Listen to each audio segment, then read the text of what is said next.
Berapa banyak orang terjebak dalam hal-hal ini dan seringkali malah jatuh dalam dosa. Bapak buka sebentar di Pengkhotbah pasal yang ke-7 ayat yang ke-9. Janganlah lekas-lekas marah dalam hati. Kita dilarang jangan gampang marah, jangan gampang tersinggung, jangan gampang kecewa. Karena amarah menetap dalam dada orang bodoh. Amsal yang lain, Amsal juga menjelaskan bodohlah yang menyatakan sakit hati seketika itu juga. Tetapi bijaksana orang yang mengabaikan cemooh. Kita itu seringkali terjebak hari-hari dalam dosa seperti ini loh. Kita gampang marah, kita gampang tersinggung, dengerin perkataan orang yang gak sesuai dengan apa yang kita mau, kita kecewa, kita marah, kita tersinggung. Akhirnya ya kita sendiri yang bodoh. Artinya kita gak bisa mengendalikan diri dengan baik. Harusnya kita menjadi orang yang bijaksana. Kita tahu, kita harus sadarin bahwa kita gak bisa ngatur mulut orang, kita gak bisa ngerem mulutnya orang, kita gak bisa jagain mulut orang. Yang bisa kita jagain adalah sikap hati kita, pikiran kita, reaksi kita. Itu yang kita bisa jagain. Harusnya kita sebagai orang percaya, anak-anak Tuhan, harus bisa mengendalikan diri dengan baik. Jangan sampai hidup kita malah terjebak dalam kebodohan-kebodohan dan akhirnya jatuh dalam dosa. Berapa banyak dari kita malah jatuh dalam dosa karena apa? Marah, tersinggung, gak terima, sakit hati, jengkel, benci, dan dendam. Kita menjadi orang Kristen yang bodoh. Menurut Pengkhotbah, janganlah lekas-lekas marah dalam hati karena amarah menetap dalam dada orang bodoh. Ternyata gak ada pengendalian dirinya. Orang bodoh artinya orang gak disertain Tuhan, gak ada hikmat, gak ada pengertian. Amsal 22 ayat 24, janganlah berteman dengan orang yang lekas gusar, jangan bergaul dengan seorang pemarah. Kita juga dilarang bergaul dengan pemarah. Kita jangan berteman dengan orang yang gampang meledak-ledak emosian. Karena apa? Nanti kita yang nular, kita sendiri terpengaruh. Kalau kita terpengaruh, kita termasuk kumpulan orang-orang goblok, orang-orang bodoh. Kita sebagai anak Tuhan harus memiliki hikmat dan kebijaksanaan. Amsal 12 ayat 16, bodohlah yang menyatakan sakit hatinya seketika itu juga, tetapi bijak yang mengabaikan cemooh. Kita nih hari-hari kita menghadapi dengan orang-orang yang seringkali mengecewakan. Sikapnya gak seperti yang kita mau. Kata-katanya kadang merendahkan, menyakitkan. Kalau kita bereaksi salah, kita terjebak. Kita ikut malah sakit hati. Kalau ada orang bodoh ya jangan berteman. Kalau berteman di dalam media sosialmu ya diblokir, kalau nggak ditendang keluar. Kalau nggak mencemari. Semua perkataan kotor, semua perkataan jelek, itu akan meracuni pikiran kita, mencemarin kita. Kita sendiri yang harus bijaksana mengendalikannya dengan baik. Telinga kita itu seperti jendela, telinga kita juga seperti pintu gerbang. Tergantung kita mau terima apa tidak. Kalau kita ini sukanya menerima berita-berita buruk, berita berjelek, perkataan-perkataan jelek, hati kita nanti lama-lama tercemari. Kita menjadi orang yang gampang marah, kita menjadi orang yang gampang tersinggung, kita menjadi orang yang gampang sakit hati, kita menjadi orang yang keras kepala. Bukankah orang-orang model kayak begini ini susah dengar firman Tuhan? Orang model begini adalah orang-orang yang sukanya berantem dan ribut serta gegeran. Orang-orang model kayak begini bukannya orang-orang yang merasa benar dan suci sendiri. Bagaimana kalau kita bertemu dengan orang-orang seperti ini? Hanya mencemari. Kita gak hidup benar di dalam Tuhan. Kita harus menjadi orang yang didapati melakukan yang terbaik untuk Tuhan. Menjadi orang yang bisa menyaring semua berita buruk, berita jelek. Kita harus didapati menjadi orang yang berkenan di hadapan Tuhan. Bapak Ibu, setiap hari kita akan diperhadapkan dengan orang-orang yang kelakuannya aneh-aneh, sikapnya yang aneh-aneh. Justru kita harus menjadi orang yang bijaksana. Justru kita menjadi orang yang takut akan Tuhan. Justru kita harus menjadi dampak. Kalau sikap kita sama seperti orang dunia, artinya ya apa bedanya? Yang membedakan apa? Sikapnya gampang marah, gampang tersinggung, gampang sakit hati, ya udah gak ada bedanya.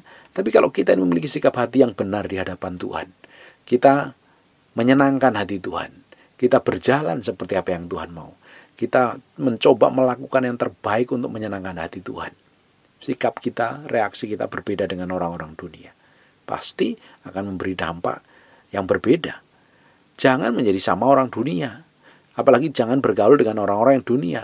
Orang dunia itu ya gak ngerti batasan, gak ngerti nyakitin hati Tuhan apa tidak, nggak ngerti mendukakan Roh Kudus apa tidak ya, asal ngomong, asal bersikap, yang penting dirinya sendiri yang dipuaskan, dirinya sendiri yang disenangkan. Hidup kita bukan kita lagi, hidup kita harus untuk Tuhan, menyenangkan hati Tuhan.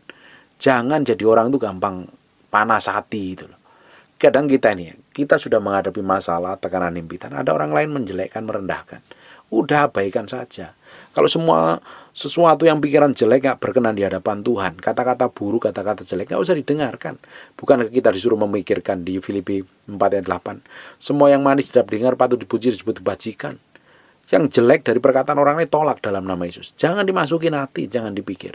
Kalau kita pikirin, kita sendiri yang bodoh. Kita sendiri akan terjerat dengan perkataan-perkataan orang lain. Hidup kita bukan ditentukan oleh perkataan orang lain. Hidup kita ditentukan oleh firman Tuhan. Perkataan kebenaran tentang firman Tuhan, janji Tuhan dalam kehidupan kita. Jangan mau terjebak dengan kata-kata orang lain. Apalagi kata-kata orang yang gak ngerti Tuhan. Orang yang ngerti Tuhan saja, orang yang ke gereja aja, seringkali mulutnya jahat loh. Merendahkan, menyakiti, mengutuk, memperlakukan buruk dan lain sebagainya. Kita sebagai anak Tuhan harus bijaksana, bisa membedakan mana yang dari Tuhan dan mana yang dari setan. Kita harus tahu, kita harus hidup benar, kita harus mengambil keputusan yang benar, kita harus bersikap benar seperti apa yang Tuhan mau. Hidup kita akan berkemenangan dari hari ke hari. Tapi kalau kita ini nggak ngerti dalam hal ini, kita akan mudah dengar perkataan orang lain. Kita akan mudah tersinggung, kita akan mudah sakit hati. Kita akan mudah jadi orang yang gampang terluka. Sensitif banget. Orang ngomong apa, sensitif. Ngomong apa, sensitif. Loh, orang model-model kayak begini bagaimana bisa mengalami kemenangan di dalam Tuhan? Orang kita ini, mulut kita harusnya dipakai menjadi berkat. Tapi kita sendiri sensitif. Sendiri gampang tersinggung. Orang yang tersinggung gampang marah. Gimana mulutnya bisa dikendalikan? Pasti meledak-ledak juga. Kita sebagai anak Tuhan, harus standarnya itu kebenaran firman Tuhan. Kalau kita itu bersikap harus sesuai dengan firman Tuhan. Kita berkata-kata standarnya seperti kebenaran firman Tuhan. Tak mungkin kalau orang itu kenal Tuhan, berjalan berdalaman Tuhan, hidup dalam kekudusan setiap hari, hidupnya itu ngaco dan berantakan loh. Nggak mungkin orang yang sungguh belajar kebenaran firman Tuhan, hidupnya akan ngawur. Tetapi semakin kita kenal Tuhan, semakin kita bisa mengendalikan diri yang baik. Kita bisa menyaring semua berita busuk, semua kata-kata negatif, semua kata-kata kotor, semua kata-kata merendahkan. Bapak Ibu, kalau kita sebagai anak Tuhan, yang ngaku anak Tuhan, tapi mulut kita itu kotor, sukanya ngutuk, hati kita itu jahat seperti Bileam, apa bedanya? Kalau hati kita jahat, hati kita suka menjelekkan orang lain, hati kita suka merendahkan orang lain, hati kita sudah memandang hina, apalagi manifestasi melalui ucapan dan tindakan. Apa bedanya kita dengan Bileam yang suka mengutuk, suka ngomong jahat, suka memberikan nasihat buruk, suka bersikap busuk. Padahal dia seorang nabi. Kita harus menjadi orang yang berbeda. Kita anak Tuhan, mulut kita ngomong kebenaran. Sikap kita, sikap seperti Kristus, perkataan kita, perkataan kebenaran firman Tuhan. Jangan kita jadi anak Tuhan malah menjadi batu sandungan. Ngomongi, merendahkan, menjelekkan, menghakimi orang lain. Kita harus belajar mengendalikan diri kita dengan baik. Kita kendalikan sikap, perbuatan, kata-kata kita. Kita kendalikan, kita kontrol dengan baik. Kita saring semua berita baik dengan telinga pendengaran kita. Kita akan bertindak. Reaksi kita pun menghadapi masalah juga harus seperti apa yang Tuhan mau. Kita bertindak seperti firman. Dan saya percaya, kalau orang hidup sampai level ini, hidupnya akan menjadi berkat bagi banyak orang loh. Hidup kita ditempatkan di mana saja, orang itu diberkati. Orang itu sejahtera, orang itu senang berteman dan bersahabat dengan kita. Tapi kalau orang itu banyak tersandung, tersakitin, luka batin gara-gara kita, perkataan kita, sikap dan perbuatan kita, harusnya kita bertobat, kita berubah. Jangan malah menjadi-jadi. Karena orang yang kepahitan, luka batin, sakit hati, gampang marah, gampang tersinggung, adalah orang-orang yang biasanya keras kepala, merasa benarnya sendiri. Harus dimengerti, harus dikasihi, harus didengar kata-katanya, harus dimaafkan, harus diterima sekalipun buruk dan busuk. Kita sebagai anak Tuhan harus berbeda. Sikap kita berbeda, perbuatan kita berbeda, kelakuan kita berbeda. Harus mencerminkan kehidupan yang berbeda. Mencerminkan kehidupan anak-anak terang, mencerminkan kehidupan yang menjadi sama serupa dengan Yesus Kristus Tuhan. Hidup kita harus mencerminkan kehidupan yang seperti Yesus Kristus Tuhan. Hidup kita harus menjadi dampak bagi banyak orang. Hidup kita harus menjadi berkat. Orang itu bisa melihat Tuhan yang manifestasi melalui kata-kata kita, perbuatan kita, dan sikap tidak tanduk kita. Saya berdoa Bapak Ibu, tambah hari, tambah kita ini diperbaharui, reaksi kita juga benar seperti yang Tuhan mau. Mulut kita, perkataan kita harus mencerminkan kebenaran firman Tuhan. Jangan gampang tersinggung, jangan gampang sakit hati, jangan gampang mudah mudah dibelokkan dengan kata-kata orang yang jelek dan busuk. Kita anak-anak Tuhan memiliki sikap yang berbeda, karakter beda, kelakuan kita berbeda, karena kita adalah anak-anak pilihan Tuhan yang akan mencerminkan kemuliaan Tuhan. Saya berdoa Bapak Ibu semakin hari semakin berkemenangan, semakin memiliki sikap yang berbeda. Tenang kalau menghadapi masalah. Kalau menghadapi masalah yang menyakitkan, menyinggung, mengecewakan, itu jangan mudah bereaksi. Tenang dulu, diam dulu. Kalau perlu mandi, kalau perlu minum es campur, kalau perlu minum minuman yang dingin, tenangin dulu, jangan bereaksi apa-apa. Tunggu kita tenang baru ngomong, baru ambil keputusan. Waktu kita marah, waktu kita tersinggung, kita ngambil keputusan, kebiasaan putulannya dipenuhi dengan emosi, keputusan yang salah nanti hasilnya salah. Belajar mengendalikan diri dengan baik, tenang dalam hadirat Tuhan. Kuasain diri dengan baik, rileks, jalan terus sama Tuhan. Jangan jadi orang yang meledak-ledak, marah, tersinggung, marah, tersinggung, marah, tersinggung. Kamu sadar menyakiti dirimu sendiri.